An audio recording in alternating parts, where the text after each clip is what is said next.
Porque eu e os meus irmãos, a gente tem uma escadinha.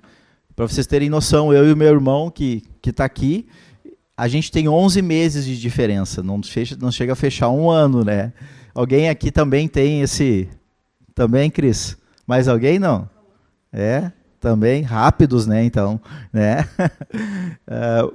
Pouquíssimo tempo entre o irmão e o outro, e a gente foi uma escadinha, então, não vou ficar revelando idade aqui que ninguém gosta, né? Mas a gente também nasceu tudo muito junto, muito pertinho, e a minha mãe tinha como prática vestir eu e o meu irmão mais novo com a mesma roupa, para dizer que eram gêmeos, né? Os dois eram pequenininhos, os dois eram, né, moreninho, né? Até uma certa idade deu para confundir, né?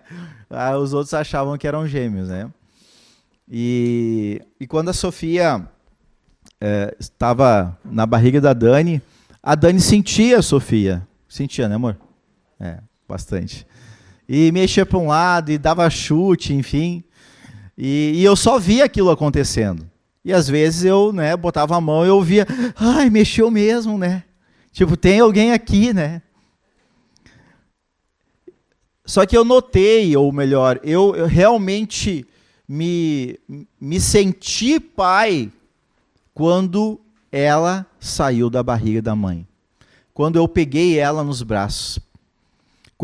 E eu estava ali, né? Não sei se você foi corajoso também. Eu estava ali tirando foto, assim.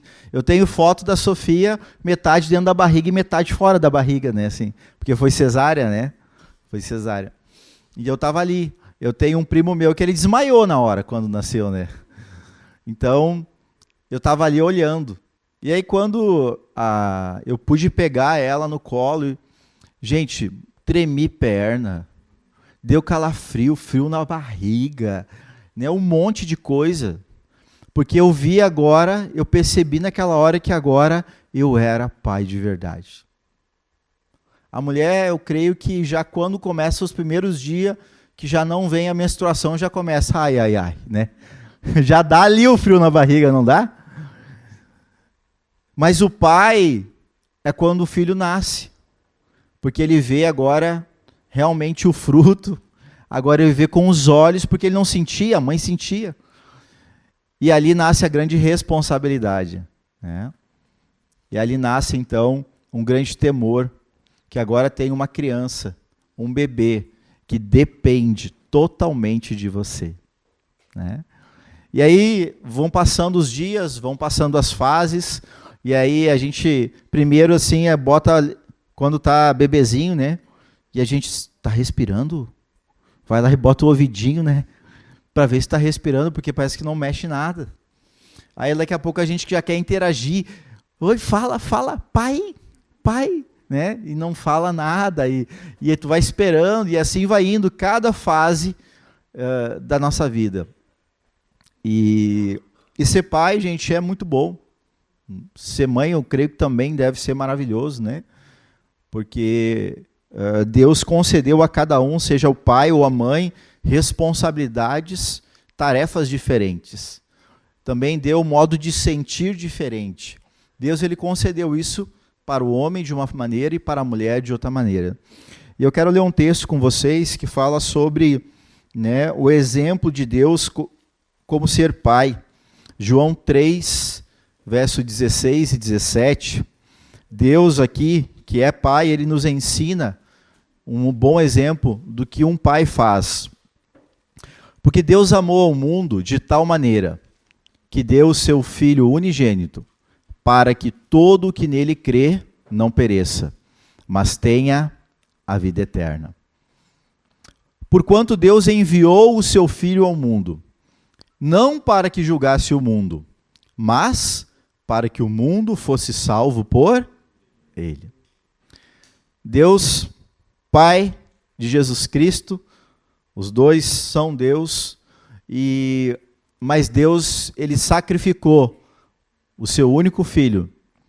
Deus entregou o seu único filho para que nós pudéssemos também hoje ser pais, serem mães.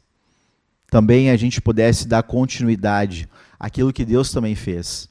E ali diz no 17 que Deus então enviou o seu filho.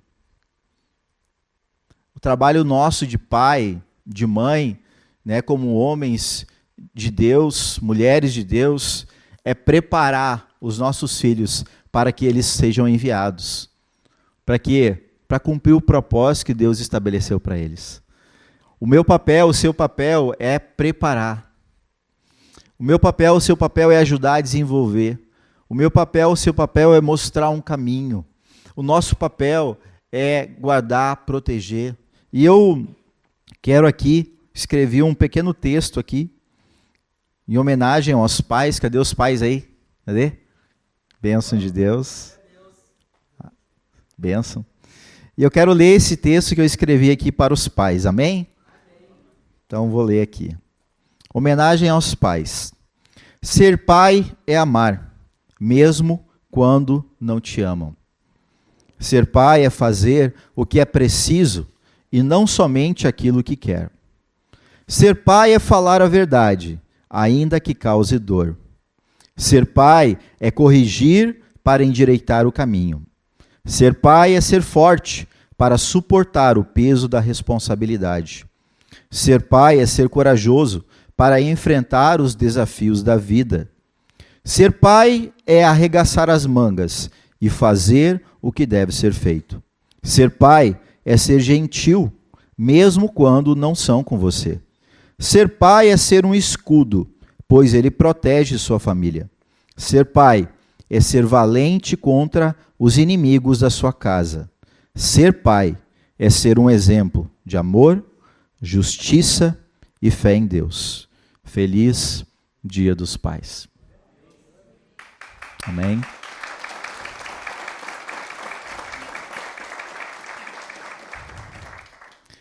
E eu vejo que ser pai é uma dádiva, é um dom dado por Deus, né? E eu louvo a Deus pela sua vida, e que você, ainda que não tenha essa experiência e chegar ao seu tempo, se assim Deus quiser, você possa também desenvolver esse mesmo dom, esse mesmo talento que Deus vai confiar à sua mão, que é de poder ver uma vida nas suas mãos se tornando um futuro homem e uma mulher de Deus, porque você foi responsável por isso. Você foi responsável por isso. E o grande exemplo que Deus nos dá é que Deus entregou tudo por causa do seu filho. Por causa do seu filho. Deus entregou até o próprio filho por causa dos filhos que ele gerou, que é cada um de nós. E o pai faz sacrifício, não faz? Quantas vezes você, pai, você, mãe, deixou de talvez fazer algo para você, para fazer para o seu filho? Deixou de talvez comprar algo que você gostaria para comprar para o seu filho? Investiu na educação dele, deixando outras coisas que para você talvez seriam importantes, para que o seu filho tivesse uma boa educação. Uma oração que eu sempre fiz, né, é que os meus filhos sejam melhores do que eu fui e do que eu sou. Que eles façam mais, conquistem mais, sejam melhores. Porque é o que a gente quer para os filhos, não? Só que nem sempre fazer o que os filhos querem é a solução. Mas aquilo que eles precisam é o melhor caminho, sempre. Amém, queridos? E assim Deus é conosco. E a gente tem falado, e começou um estudo falando sobre Neemias, e até vai ser isso, o tema vai ser o tema da nossa conferência apostólica agora, em setembro, que é Reconstruindo os Valores do Reino de Deus. E o fundamento desse título é o livro de Neemias, porque a gente vê que na reconstrução dos muros, que foi a primeira disposição de Neemias, veio juntamente com isso, veio a reconstrução dos valores. Porque uma família que ela não tem como fundamento ou como base valores e princípios, você vai perceber que vai passando o tempo e ao longo dos anos a família vai se perdendo. Você já não notou isso? Provavelmente você deve conhecer algumas famílias, vizinhos, talvez até mesmo parentes, em que vocês viram que ao passar dos anos, né, os filhos que eram pequenos, eles cresceram, constituíram suas famílias, mas no início eles eram muito unidos. Eu lembro da família do meu pai, principalmente, meu avô, Eles eram muito unidos. O meu avô sempre tem alguém, né? Ou o patriarca ou a matriarca da família, é aquela pessoa central que ela é aquela que reúne todo mundo, sim ou não? Tem na sua família também alguém assim? E aí o que acontece? No domingo, geralmente, né, se reúne lá. E aquela pessoa, ela naturalmente, ela une a família. Ela concilia a família, ela atrai os familiares. E assim muito era na família do meu pai. Então, na época, né, eu fui o primeiro a se converter na minha família, né? Eu fui o primeiro convertido, e então vivi muito tempo longe do evangelho. Até os meus 17 anos, eu vivia como a minha família vivia. E como a minha família vivia? A minha família vivia num modelo onde o meu avô ali, ele era uma peça central da família. Os meus tios, então, eles eram geralmente muito unidos. E sempre tinha, então, quando eles estavam em casa, porque meu pai e meu tio, eles eram caminhoneiros, então quase nunca estavam. E quando estavam, eles se reuniam. E era assim, era o final de semana de festa, né? Então tinha violeiro, viravam à noite. Vocês já viram aquelas serenatas? Quem lembra das serenatas aí, né? Os mais novos nem sabem o que é isso, talvez. Mas tinha serenata, gente, né? Chegavam e viravam à noite tocando viola, e quando não tinha também uma sanfona como essa aqui. E assim foi o meu modelo de criação. Eu me criei vendo isso, cantando músicas que talvez muitos aqui até hoje sabem de cor.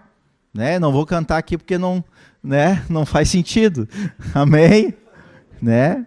Mas uma que não faz mal falar, mas que também é muito da nossa tradição, é Tordilho Negro. Quem conhece aí?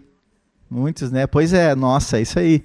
Né? Tordilho Negro. Né? Não vou cantar. Né? Mas enfim, isso era muito normal. Isso era uma coisa que para nós era muito comum. A gente se criou nisso. Porém, a gente era criança, e muitas das vezes a gente dormia no sofá. Só que a gente cresceu, constituiu família, e as coisas foram mudando. Aqueles que eram as peças centrais e que traziam unidade, às vezes juntavam a família, já não estão mais aqui. E aí começa a ser o quê? Cada um para o seu lado. Acontece ou não acontece isso? Acontece. Mas eu louvo a Deus que o meu pai, ele sempre foi uma pessoa também, que também sempre buscou unidade, trazer essa união para a família. E hoje, meu pai mesmo não estando aqui, hoje eu e meus irmãos, a gente se reuniu junto com a família, minha mãe, ela estava aqui até para honrar a memória do meu pai, e graças a Deus, a gente, né, nossa família hoje é cristã, todo mundo busca o Senhor, tem a sua fé em Cristo, né? E a gente vê a misericórdia de Deus sobre a nossa casa, sobre a nossa família. Então, a gente percebe com isso que precisa que Deus, através das nossas vidas, Ele não quer que a gente se afaste, mas Ele quer que haja unidade, Ele quer que haja, né, a questão da família é a coisa principal, foi a primeira instituição que Deus criou. E isso começou lá no Éden, com Adão e Eva, e eles tiveram seus filhos, e os filhos tiveram seus filhos, e assim sucessivamente. Mas é obviamente que cada um constitui a sua família, e cria a sua própria cultura.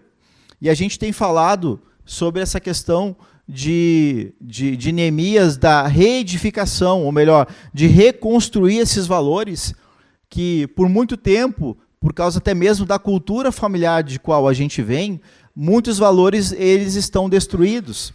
Tem um texto bíblico, e eu nunca lembro o endereço, mas que diz que se os fundamentos forem destruídos, o que pode fazer o justo? Né?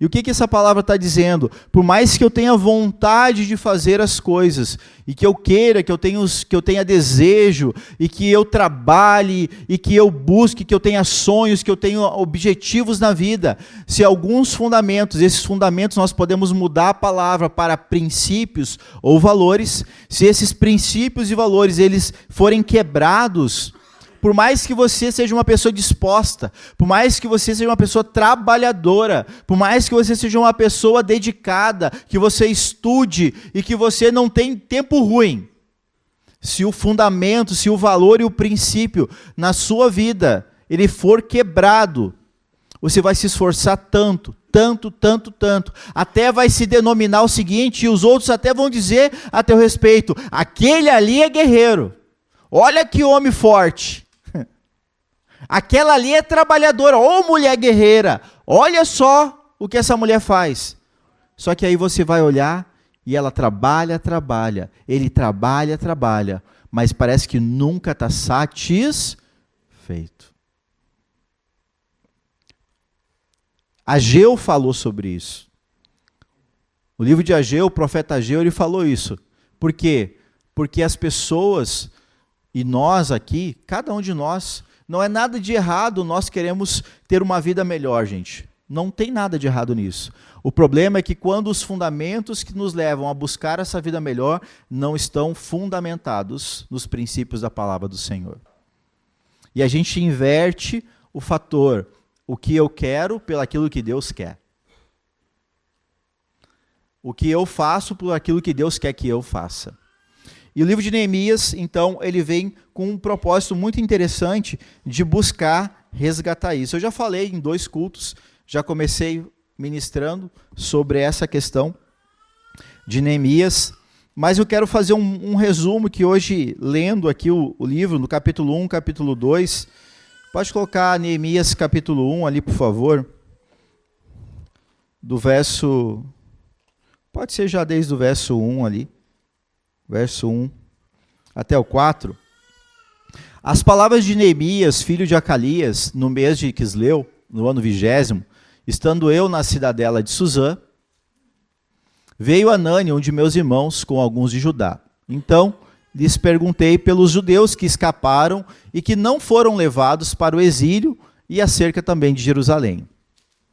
E disseram, os restantes que não foram levados para o exílio e se acham lá na província, estão em grande miséria e desprezo. Os muros de Jerusalém, eles estão derrubados, e as suas portas também foram queimadas. E agora, aqui vem uma reação de Neemias ao ouvir aquilo que ele havia perguntado para um irmão dele. E é muito interessante isso, né, gente? Quantos aqui provavelmente fazem isso automaticamente, dizem assim, encontram alguém, encontram uma pessoa assim, e aí, irmão, tudo bem? Quem faz isso? Todo mundo, né? E aí o irmão, sincero, sabe? Bem sincero, diz assim, não tá tudo bem. Tu não sabe o que está acontecendo na minha vida. Rapaz, lá na minha cidade. E aí foi o que aconteceu. Né? Neemias perguntou, e aí, tudo bem? Ah, por que ele foi perguntar, né? E aí ele falou tudo isso. Contou todos os problemas que ele estava vivendo. E aí o que a gente faz quando alguém conta os seus problemas para nós? Ah, pois é. Vamos orar, irmão. Não, Deus vai dar misericórdia, né? Mas olha que interessante, Neemias então ouviu as palavras do seu irmão e então ele assentou, chorou, lamentou por alguns dias e jejuou e orou a Deus pelo que aconteceu. Então ele, ouvindo aquela situação do irmão, ele se comoveu, ele teve compaixão. É muito interessante que aqui o que acontece com Neemias, e a gente for olhar em algumas dos evangelhos, a gente vai ver Jesus também assim, dizendo, e ele teve compaixão. E Jesus chorou quando ele viu algumas situações desse tipo. Quando ele viu que algumas pessoas estavam necessitadas. E Neemias aqui, ele teve a mesma reação. Neemias, ele viu, ele se compadeceu, ele se doeu, ele amou os seus irmãos que estavam na miséria. E nesse livro, nesse capítulo 1 de Neemias, eu não vou ler todo o texto, mas eu quero trazer alguns princípios aqui, muito interessantes, que falam para nós poder a gente refletir acerca disso. Neemias, gente, nesse capítulo 1, ele nos ensina alguns valores importantes de uma pessoa, de um homem, de uma mulher de Deus. E o primeiro é importar-se com o próximo. É dar valor, é dar importância àquilo que realmente é importante. Porque muitas vezes a gente está tão comovido ou compadecido com as nossas coisas, né? Com os nossos desafios, que a gente às vezes está tão alheio ao desafio do outro. E aqui Neemias ele nos ensina que um homem de Deus, uma mulher de Deus, alguém que busca o Senhor de verdade, ele não só se preocupa consigo mesmo, mas ele também se importa com o próximo. Ele tem compaixão do próximo. E também nos ensina a fazer algo por alguém que tem necessidade. A gente vai ver no livro de Neemias aqui, no capítulo 1, que quando ele viu aquela situação, depois continua ali falando sobre a oração, sobre o posicionamento de Neemias. Ele não simplesmente diz assim, eu vou orar. E às vezes a gente faz isso, né? Alguém fala algo para nós, e a gente, não, pode deixar, irmão, eu vou orar. A gente às vezes até esquece. Do que o irmão falou, que a gente iria orar pelo irmão. E Neemias, ele não simplesmente disse que iria orar, mas ele se contristou, ele jejuou, ele chorou. E então ele se posicionou e orou a Deus, pedindo a Deus o que ele poderia fazer. Olha só, gente. O que eu posso fazer, Deus, por causa desse meu povo? Neemias também nos ensina que buscar a Deus é a coisa principal, antes de qualquer atitude. Porque Neemias, antes de ele começar a reconstruir os muros, ou até mesmo de pedir ao rei algumas coisas que então lhe foi oportunizado, Neemias ele primeiro consultou a Deus para saber o que ele deveria fazer. E por que isso é importante também a gente meditar nisso? Porque muitas vezes a gente vai agindo pelo nosso impulso, né? Muita gente age pelo impulso e talvez porque a gente vê uma situação, a gente logo quer falar dela. A gente vê uma situação, a gente logo quer fazer um monte de coisa. Só que quando não está maduro o suficiente, não dá para colher uma fruta, sim ou não, gente?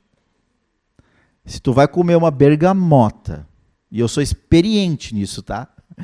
Uma bergamota que ela não está madura, gente, é braba de comer. Eu gosto daquela azedinha, sabe?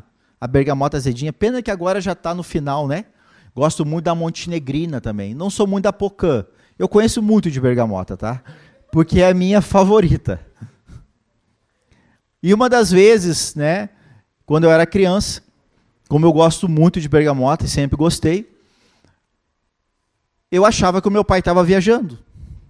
E porque ele sempre estava viajando, né, Júnior? Sempre. E os meus vizinhos sempre tinham um pé de bergamota. Sempre. E só que estava ali na época, entre safra, para ficar boa, mas já tinha as frutinhas. E eu disse, eu não vou esperar. E fui para o terreno da vizinha. Era fácil, né, criança? Tu pula uma cerca, pula duas e é rapidinho. E pulei a cerca da vizinha. E estava lá eu bem belo, naquele pé de bergamota, daquela braba, sabe? Daquela comunzinha. E eu, sim, não está muito grande essa aqui. Essa aqui não. E eu jogava fora. Até achar uma que eu achava que dava para comer, mas nenhuma estava amarelinha, nenhuma, tudo verde. Só eu queria uma maiorzinha, né? Essa aqui deve ter mais suco. E quando eu olho, eu só ouvi um assim, bonito, né? Nossa, gente, eu reconheci a voz de Costa. Já tremi quase, eu senti assim esquentar aqui na parte de baixo, sabe? Sabe quando, né? Um caldo assim. Porque eu sabia o que ia acontecer. Sabe quando tu está fazendo algo errado e alguém te pega no flagra? Pois é, assim foi. Eu olhei para trás. Oi, pai! E o meu pai, assim, diga de passagem, meu pai é o meu pai, assim. Ele não, né? Corrigia bem corrigido. Né, Ju? Meu irmão sabe bem. Tem história. E ele disse assim, Tu gosta de bergamota? Agora junta todas que tu jogou e come. Gente, assim, ó, ficou... Eu não sentia mais a boca. Então, colher a fruta antes do tempo não vai dar bom. Nunca. Não vai. Não vai. Comer antes não vai ficar bom. E a gente, às vezes, faz isso na nossa vida, né? Às vezes, querendo agir fora do tempo. Talvez até a coisa certa. É errado comer bergamota, gente? Mas quando ela estiver madura, no tempo. E eu queria antes. E não deu certo. Eu me livrei da tunda aquele dia. Mas porque eu comi cada bergamota verde, ruim, que eu joguei fora. Assim, eu teria, assim, muitas para contar desse tipo, né? Mas eu tenho bastante tempo ainda, né? para contar histórias para vocês, né? Então, agir antes do tempo não é bom, mas buscar em Deus uma resposta na hora certa é a melhor coisa. E um homem de Deus, uma mulher de Deus sabe esperar o tempo. Outra coisa que a gente vê na vida de Neemias aqui, e que ele nos ensina, é a questão da confiança em Deus, né? Como ele confiou em Deus, gente. Porque ele poderia sair buscando gente para tudo que é lado, porque ele tinha um cargo de confiança dentro do governo. Ele era um cara que tinha certa autoridade. E ele podia ter buscado aliados, pessoas, tentado influenciar um, influenciar o outro, vamos dar um jeito aqui, talvez até subornar alguém, né? Hoje é muito comum, para fazer com que o povo dele fosse ajudado. Mas não, ele também não fez isso, porque ele confiou na oração, ele confiou no Deus a quem ele servia, e ele também soube esperar. E outra coisa muito interessante é que quando ele ora a Deus, a gente vê o quê? Que ele era alguém que conhecia a palavra de Deus e que também praticava a palavra de Deus, pela postura dele e pelo que ele fez. E isso é reflexo de pessoas que realmente, né, desenvolvem uma fé sadia. Isso é reflexo de pessoas que querem reconstruir na sua vida valores, princípios, fundamentos, para que então a pessoa ela possa desenvolver, né, o seu propósito de vida aqui nessa terra. Capítulo 2 de Neemias, então, a gente começa a ver então agora um resultado. Agora a gente começa a ver a colheita do fruto dele, da compaixão dele, do amor dele e do temor dele a Deus.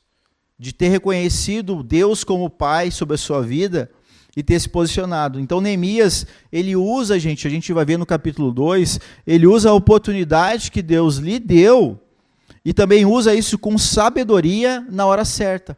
Por quê? Quer ver? Olha no capítulo 2 ali, bota desde o verso 1, Neemias 2:1. Diz ali que no mês de Nissan, no ano 20º do rei Artaxerxes, então uma vez posto o vinho diante dele, eu o tomei para oferecer-lhe o rei. Eu o tomei para oferecer e lhe o dei. Ora, eu nunca antes estivera triste diante dele. Neemias era o copeiro. Neemias era o cara de confiança, como eu falei, o cargo de confiança que entregava o vinho para o rei. E não podia ser qualquer um, né? Por quê? Porque era muito comum naquele tempo envenenar a comida e a bebida do rei para que alguém então tomasse o reinado, tomasse o governo. Então não podia ser qualquer um, então por isso que ele era uma pessoa responsável. E ele então servia, e ele estava naquele momento, estava triste. E o rei disse então, por que você está triste, né? Se você não está doente? Provavelmente você está aí com uma tristeza do coração. E naquela hora então, quando ele ouve aquilo, ele temeu sobremaneira. E eu entendo isso, sabe por quê? Quando diz eu temi sobremaneira, porque ali eu tenho certeza que naquela hora ele entendeu que era a oportunidade que Deus estava dando a ele para cumprir o propósito, para cumprir a oração que ele estava buscando do Senhor a resposta. E aí acontece o quê? Ele respondia: viva o rei para sempre. Como não estaria triste o rosto se a cidade onde estão os sepulcros de meus pais está assolada e tem as portas consumidas pelo fogo? E disse-me o rei: o que tu quer agora? Então, o que ele fez de novo? Orou, Deus dos céus. Gente, isso aqui é maravilhoso. Porque quando a gente tem uma postura e um posicionamento, e a gente realmente está vivendo e buscando restaurar coisas na nossa vida e que agradam o Senhor, diz lá no Salmo 37, acho que é verso 4, que Deus, quando nós agradamos o Senhor, Deus ele se alegra em satisfazer o desejo do nosso coração. O que Neemias queria? Queria que a cidade dele fosse restaurada. Ele queria restaurar a dignidade dos irmãos dele. E aí o que é o que o rei diz ali? O que tu me pedes? Um rei falando para um serviçal: o que tu quer? É como se ele estivesse dizendo assim, dando um cheque em branco. Quanto tu quer? O que tu quer, cara? Eu te conheço, tu nunca esteve triste aqui. Eu te conheço, tu é um cara de confiança. Sei que tu nunca iria me trair, sei que tu sempre me honrou, sei que tu sempre esteve aqui, sempre feliz. A gente bate papo. Eu te conheço, Neemias. O que está acontecendo contigo, cara? E aí diz: pois é. Olha o que está acontecendo com a minha família. Olha o que está acontecendo com o meu povo. Olha o que está acontecendo na minha cidade. Tá, e o que tu quer de mim? E é que ele então vê uma oportunidade. Então, gente, Neemias, ele usa da sabedoria, ele usa do conhecimento, ele usa da graça de Deus nesse momento para agir. Então, ele não perde a oportunidade da resposta da sua oração. E eu gostaria que você prestasse muita atenção nisso. Quantas orações você já fez? Talvez até clamando por coisas a Deus. E provavelmente Deus até te deu uma oportunidade e você não ficou atento e perdeu a oportunidade? Sabe por que muitas vezes a gente não toma posse de algumas orações que a gente faz a Deus? Por causa do medo. Por causa do medo. Porque onde a gente está, às vezes a gente está se sentindo tão seguro. E quando vem algo novo, desconhecido, a gente se assusta. A gente às vezes se assusta com tamanha possibilidade. A gente se assusta talvez porque, não é muito certo. O que é certo nessa vida? Apenas a morte. Ou, se o Senhor voltar antes, arrebatados. Amém? Não tem nada que seja certo. Não tem nada que seja certo. E a gente vai permitindo, às vezes, que o medo faça com que eu e você, a gente perca a oportunidade das nossas vidas. As oportunidades. Você ora, você pede algo. Senhor, me dá sabedoria. Aí vem um problema para você resolver. Mas que droga! Mas tu quer sabedoria para quê? Quando Salomão recebeu essa graça de Deus, que Deus chega para Salomão e diz assim: me pede o que tu quiser que eu vou te dar. E Salomão, então, muito humilde, pede: eu quero sabedoria, eu quero entendimento, porque o teu povo é grande, Deus. Como é que eu vou conduzir esse povo? É muita gente, é difícil lidar com pessoas, gente? Sim, eu que o diga. Amém? Sim! Então precisa sabedoria, precisa entendimento, precisa conhecimento. E Deus vem dizer assim: rapaz, tu é inteligente. Porque tu me pediu isso, eu vou te dar e vou te dar mais, vou te dar tudo o que tu quiser. Vou te dar riqueza, vou te dar fama, eu vou te dar o que tu quiser. E aí Salomão, isso foi num sonho.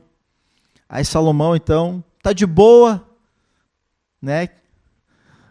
Que nem diz o meu filho Samuel, tá de boa na lagoa. Não, tava de boa no palácio. Chega duas mulheres, brigando, pau pegando. Traz o soldado, as duas mulheres, diante de Salomão. As duas tinham ganhado filho. Elas estavam dormindo juntas. E aí uma das crianças morreu porque a mãe dormiu em cima. E a outra, então, viu que matou o filho, pegou o filho da outra. E ela ficou indignada. E botou o filho morto para aquela que ela roubou. E aí, fechou o tempo, né? E brigaram, levaram as mulheres diante de Salomão. E sabe, mulher braba, como é que é, né? Vocês sabem, sim ou não? Ô, irmã, né? Forte. Sabe bem. Levaram as mulheres diante do rei. E aí o rei olha. O que ele tinha pedido? Sabedoria. O que estava na frente dele? Um pipinão. Pá! Eu tenho, às vezes, cada pepino. Por que eu peço sabedoria, né? E Salomão pega e diz assim, chama o soldado, pega a espada aí. Fala o seguinte, elas estão brigando, pega essa criança aí, ó, e corta ao meio, dá metade para cada uma aí, Deus, vão ficar felizes, né? Estou brigando pela criança. Aí uma pega e acusa, não, dá para ela. Aí Salomão pega e diz assim, pega essa criança e dá para essa mulher aqui, porque a verdadeira mãe não quer que seu filho morra. E ali manifesta então a sabedoria divina sobre a vida de Salomão. Então, meus queridos, aquilo que nós pedimos a Deus, a resposta geralmente não vai vir no formato que você acha. Não vai vir na forma como você quer. Deus me dá paz, vai dar chuva, enchente, vai dar ruim, gente. Me dá paz. Pergunto como é que era a paz de Jesus. Hein? Estava no barco, tempestade pegando Jesus lá, né? Roncando, dormindo. E a tempestade, vento, onda. Quem aqui já andou em mar agitado? Já andaram? Alguém já? Eu andei em ondas. Uma vez eu e a Dani, a gente foi ali em Torres, né? Aí sabe quando tu pega aqueles barquinhos que sai do rio, e aí para sair do rio, para entrar no mar, pega aquele monte de onda, né? Gente, é terrível. E eu aqui, meu Deus, que negócio é esse, né? Mal, enjoado. Já é normal enjoado, imagina assim, né? Gente, é difícil. Como é que era a paz de Jesus? Estava tudo ruim, Jesus de boa. E chega lá, Jesus, olha aqui, não sei o quê. Querido, se tu pedir paz, é óbvio que você vai receber o quê? Testes. Sabedoria vai receber teste. Deus vai te dar a capacidade de fazer, de executar, mas você vai ser testado, você vai passar por uma prova para ser aprovado. Qual é a oração que você tem feito? E o homem e a mulher de Deus conseguem entender que a oração que você faz, geralmente a resposta não vem no formato que você quer. Ela vem no formato de um desafio para você vencer. Então, ele foi sábio também para pedir o quê? Acesso aos recursos que ele iria precisar. Isso é muito interessante. Às vezes assim, Deus, eu preciso de dinheiro. Deus, minha vida está ruim, eu tenho que pagar minhas contas, eu estou com dívida. O dinheiro cai do céu, gente? Não? Não cai. Como que a gente produz dinheiro, gente? Fala para mim. Trabalhando. E assim, Deus me dá dinheiro. Dá dinheiro. Querido, peça a Deus, Senhor, me dá capacidade para gerar dinheiro. Me dá sabedoria para produzir dinheiro na minha vida. Senhor, me dá entendimento, como é que eu posso talvez ser um empreendedor, como é que eu posso vender mais. Não sei o que você faz. Mas a gente me dá, tu que é pronto, mas tu não vai ganhar pronto, porque nada nessa vida é pronto. Tudo você tem que plantar algo para depois colher. Sabe o que é pronto? Sabe o que é na hora? Sabe o que é instantâneo quando você pede a Deus? Quem quer saber? Quer saber? Perdão. O perdão é instantâneo. O perdão é na hora. É na hora. Ah, está oprimido, tem o mal? Orou? É na hora. Agora, bênçãos precisa plantar para daí colher. Isso é sabedoria divina. E a gente aprende com Neemias. Também ele sabia das dificuldades e o que ele fez? Ele antecipou. A gente vai ver no capítulo 2 que Neemias então fala ao rei, bom, já que tu me pergunta o que eu quero, e ele sabia o que precisava. Porque ele sabia o que ele ia fazer. Ele sabia o tamanho da obra. E a gente, às vezes, não sabe pedir os recursos. Por quê? Porque a gente não consegue ver o tamanho da obra. Porque a gente não sabe exatamente o que quer da vida. Porque a gente não sabe nem o que quer. E porque não sabe o que quer, a gente fica insatisfeito com o que tem. E não sabe dizer o que eu preciso. Eu vou falar para vocês, desde 2016 eu tenho uma empresa que eu presto consultoria para outras empresas, ajudo outros negócios, outras empresas a melhorarem, a se ajustarem, a organizarem, enfim. E para isso acontecer, eu percebi que muitas coisas eu tinha que desenvolver. E eu comecei, então, a fazer inúmeros cursos e preparações, enfim. E muitos dos lugares que eu fui fazer cursos e preparações, fui até para São Paulo fazer alguns cursos, eu via muito disso. E sempre, em todos os cursos que eu fazia, a linha de ensino, a metodologia, eu posso dizer assim, geralmente era a mesma. O que tu quer? Para onde tu vai? O que tu precisa? E às vezes eu ficava muito em conflito, porque eu não sabia exatamente o meu destino. Eu não sabia exatamente aonde eu ia parar, para que lado eu queria apontar. Porque era muita opção, era muita coisa. E isso, hoje, infelizmente, a igreja às vezes está um pouco perdida por causa disso também. Porque às vezes tem algo que espiritualiza demais no meio da igreja, que é, porque qual o meu chamado? Porque o teu propósito de vida. E aí começa, só que isso, quando você não busca clareza, isso se torna muito jargão. Vocês concordam comigo? E aí você fica perdido nas falas e nos papagaios.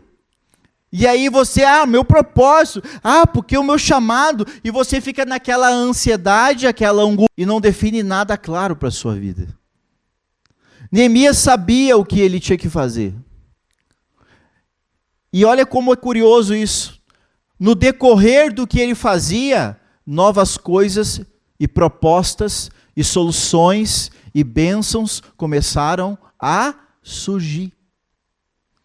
Então, se você não tem clareza do que realmente você vai ser daqui a 15, 10, 20, 30 anos, o que você hoje tem na sua mão que você sabe claramente o que tem que fazer? Olhe para isso e faça. Não fique cogitando 1001 possibilidade, porque nisso a gente acaba se perdendo. E Neemias tinha essa clareza. Então, quando ele identificou as dificuldades, ele antecipou, porque ele sabia onde ele queria chegar. Rei, eu quero cartas. Para que tu quer cartas? Ah, porque eu vou passar por aquele governo. E lá, se eu chegar naquele governo e eu não tiver uma carta do rei, eles não me deixam passar. Se bobear, até vão me matar. Ó, inteligência. Ah, eu preciso de madeira para fazer as portas. E as portas foram destruídas, pegaram fogo. Preciso de madeira. Aonde eu consigo? Lá naquele rei, lá naquele governo. Quem que é o governador? Ah, é o fulano. Me dá a carta para aquele fulano, rei. O que mais tu precisa? Olha, sozinho é perigoso eu ir. Não, então vou te mandar junto contigo, né, uma guarda, cavaleiros, soldados, e aí você vai estar protegido. Olha a sabedoria, gente. Um homem de Deus, ele consegue antecipar as coisas. Uma mulher de Deus, ela consegue prever as coisas. E mulher, que o diga, né? Mulher, que eu tenho sexto sentido. Tem acho que sétimo, oitavo, 15º, nono, sei lá. Mulher tem um monte de coisa, né? E aí do homem, às vezes, que não dá ouvido para a mulher, se lasca. É ou não é? Quantas frias, homem, tu já te meteu porque você não deu ouvido para a mulher? Né, amor? Respeita. Ele tinha um objetivo claro e prazo para executar. Olha que interessante, estava a mulher, a rainha do lado do rei, e ele ali, pá daqui, pá de lá, conversando com o rei e tal. Eu preciso disso, cavaleiro, carta, madeira, papapá, e a rainha só observando, né? Daqui a pouco a rainha assim... Tudo certo aí, Neemias? Tudo certo. Ah, rainha, top. Agora eu estou pronto. Legal. Quando é que tu volta? Quanto tempo tu precisa para fazer essa obra? E Neemias, não, tem um prazo sim. Eu vou voltar. Porque ele tinha um trabalho a continuar. A gente precisa dar prazo. As coisas têm prazo. O dia não tem 24 horas, gente? Não tem hora para chegar no trabalho, hora para sair? Não tem horário de almoço? Tudo tem um tempo. E você não vai ficar fazendo o que faz o resto da vida, provavelmente. Amém? Tudo tem um tempo. E você precisa entender que há um tempo determinado para todas as coisas. E às vezes a gente se passa com o tempo. Não quer abrir mão de algumas coisas e outras quer abrir a mão de tudo. Tudo que é novo eu quero. Eu quero esse, eu quero aquele, tá? Começa algo e não termina. Ou não começa nada, porque tem medo de tudo. Tá vendo que às vezes o extremo é o que não é saudável para nós? Então a gente precisa muitas vezes se permitir e parar de espiritualizar um pouco tudo. O crente gosta muito assim, não, porque eu vou orar para Deus. Tem coisa, gente, que não tem que orar não, tu tem que fazer. Tem que fazer. Quer ver, ó? Para os jovens, né? Tem jovem aí? Não, quero ver. Tem jovem aí? Tem, beleza. Tem jovem solteiro também aí? Não? Tem? Então essa vai para os solteiros de plantão e talvez até para os mais velhos, né? Porque eu vou orar, eu tenho que clamar a Deus e saber se é de Deus para a minha vida, não sei o que, né? Aí eu pergunto assim, tu gosta do corpinho? Porque é o seguinte, né, gente, ninguém casa com o que não gosta, sim ou não? Vamos ser sinceros. Gente, né? Aí eu vou orar. Tu gosta? Mais ou menos. Então nem ora, rapaz. Não ora. Gente, não espiritualiza aquilo que não tem nada espiritual. Né? É ou não é, gente? Sim ou não? Eu vou orar, tá 6 meses sem trabalhar. Eu vou orar se é o emprego que eu tenho que... Não tá ganhando nada. E quer orar para ver se é o trabalho. Vai trabalhar.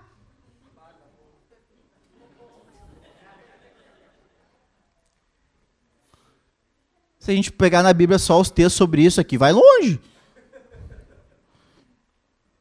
E aí quer espiritualizar.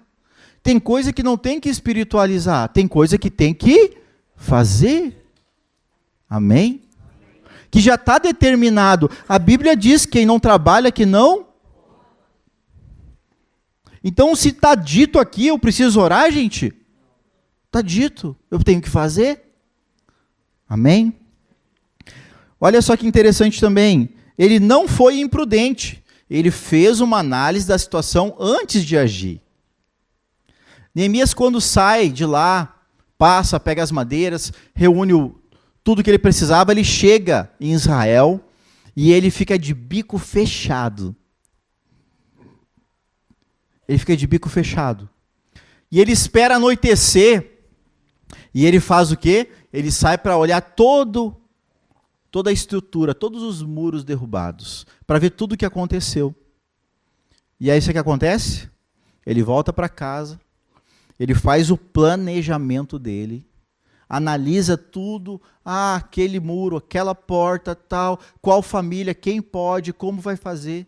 E aí, então, no outro dia, ele chama as principais pessoas e diz assim, olha, Deus me mostrou, Deus me mandou, Deus foi comigo e assim nós vamos fazer. Vocês estão comigo? E o povo viu que era Deus e o povo então disse, sim, nós estamos com você. Porque era certo fazer aquilo. Porque o que é certo não se negocia. Porque o que é de Deus e a direção de Deus, as pessoas, elas vão estar com você. Porque aquilo que é verdade não tem prejuízo. E Neemias, então, ele foi um homem prudente, porque ele analisou antes de começar a fazer. Ele soube também apresentar a sua proposta. Às vezes a gente atrapalha tudo, né? A proposta é boa, o trabalho é bom, o resultado vai ser bom, mas na hora de apresentar se complica, né? Não sabe apresentar a proposta, não sabe dizer, não sabe como falar ou fala para quem não deve. Antecipa para quem não deveria saber. E aí Neemias também, com muita sabedoria, ele procura as pessoas certas para apresentar a proposta. E ele sabe apresentar a proposta dele. Então a gente precisa aprender que, para que também ser um homem de Deus, não é só oração, gente. Não é só você conhecer a palavra de Deus. Depende de muita coisa. Quando nós conhecemos o Senhor, e nós damos liberdade para o Espírito agir na nossa vida, o Senhor, Ele nos conduz sob a sabedoria dEle, sob o conhecimento da verdade. E a gente não vai se confundir. Ele também discerniu os seus inimigos e os colocou no lugar dele. Porque quando ele disse que iria reconstruir, sabe o que aconteceu? Se levantaram o Sambalate e os outros lá, e disseram, o que tu está fazendo, rapaz? O que tu acha que tu vai fazer aí? Ó, eu vou te entregar para o rei. Nem ele, mal ele sabia o que o rei que mandou. Como tem fofoqueiro, né? Como tem gente metida. Como tem gente que quer atrapalhar a vida da gente, né? Como tem gente que se mete onde não deve, não cuida da sua própria vida. E isso vai se complicando. Só que Neemias olhou, sim, escutou os bonitos e disse assim, ó, negócio é o seguinte, vocês não têm parte nesse negócio, não. Aqui é só para nós, aqui é só para o povo de Deus. E vocês não têm parte com isso aqui. Então, vocês cuidam da vida de vocês, que nós cuidamos da nossa. Colocou eles no lugarzinho deles. Só que eu pergunto para vocês, quando você coloca o inimigo no lugar dele, como é que ele fica? Ele vai querer de novo. E a gente vai ver nos próximos capítulos aí o que vai acontecer.